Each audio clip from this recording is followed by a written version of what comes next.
All right, now, the next major topic that you and I have to discuss is working with selections inside Photoshop. And, selections is really one of these big topics in Photoshop. I would say that the ability to be able to select objects inside your images is probably one of the more important topics inside Photoshop, because once you have an area selected or an object selected, then you can do stuff to it. You can apply special effects to it, you can remove it, you can move it around inside the photo, you can apply some color correction to it, about a billion other things that you can do to it. But it's all about getting that initial selection, and that's really what the next little while is going to be all about here. So let's go and open up the project file that you and I will be using for the next while. So once again, go ahead and double click on that gray background, or you can choose File Open if you wish. And inside your project files folder, we have a file called selections.psd right there. Go ahead and pop this guy open. Now, you're going to think I'm a little nuts for using this file here, because it just looks like a bunch of junk, doesn't it? But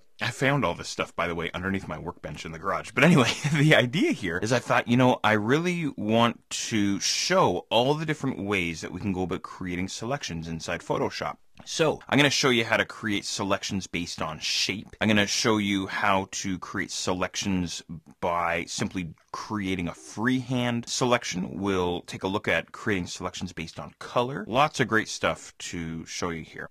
So I hope you're up for all of this. Now, there's a couple of things that I want to do here before we really get rolling. I'd like you to make sure to hit the D key on your keyboard. Now, that might sound kind of strange, but just follow me on the magical mystery tour here. Just hit the D key on your keyboard. And then the other thing that I'd like to do is I would like to increase our canvas size inside our image. So head up to the image menu and then down to canvas size, or of course, again, Command Option C or Control Alt C on the Windows side.